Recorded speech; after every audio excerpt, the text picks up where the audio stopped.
Hello বন্ধুরা, welcome to Priyanka blog. তোমরা সবাই কেমন আছো? আশা করি ভালো আছে। আমিও ভীষণ ভালো আছি। প্রথমেই তোমাদের জানিয়ে নিচ্ছি সকলকে শুভ দীপাবলির অনেক অনেক শুভেচ্ছা ও ভালোবাসা।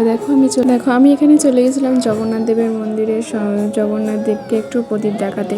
যেহেতু এটা নিয়ম সেবার মাস, তো এই পুরো মাসটাই আমাদের এখানে প্রদীপ দেওয়া হয়। জগন্নাথ দেবকে সকল ভক্তরা গিয়ে সন্ধ্যেবেলা প্রদীপ দেয়। তো আমি চলে গিয়েছিলাম, যেহেতু অনেক দিন যাওয়া হয় না, তো জগন্নাথ দেবকে দর্শনও করে আসলাম এবং প্রদীপও দিয়ে আসলাম। দেখো আমি এখানে আরতি করছি, কত মানুষ এখানে আরতি করছে, কত ভক্তরা এখানে আরতি করছে। তো আরতি করার পর আমি চলে যাচ্ছিলাম ওখানে মহাদেবের মন্দিরে। এখানে মহাদেবের মন্দিরও আছে, তো মহাদেবকে একটু প্রদীপ দেখাতে গিয়েছিলাম। চলো তোমরা দেখতে থাকো। মহাদেবের মন্দিরটাও এতটা সুন্দর, স্বয়ং মহাদেব এখানে প্রতিষ্ঠিত আছে এবং একটা গাছও আছে যেখানে সকলে নিজেদের মনস্কামনা জানায়। তো চলো দেখতে থাকো।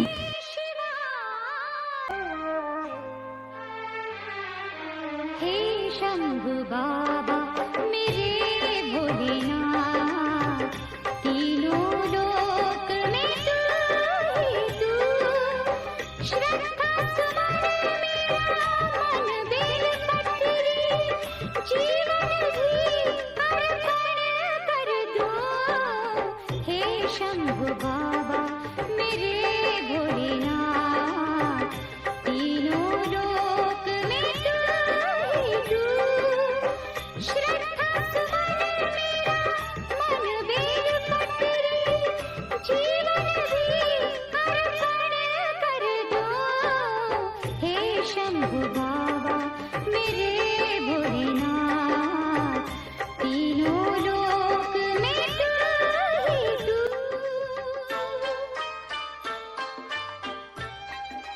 আজ তোমাদের দর্শন করাবো স্বয়ং জগন্নাথ মন্দির। চলো দেখতে থাকো। এখানে জগন্নাথ দেব কীভাবে সৃষ্টি হয়েছিল সেই সব পৌরাণিক তথ্য কথা হিসেবে মূর্তি তুলে ধরা হয়েছে।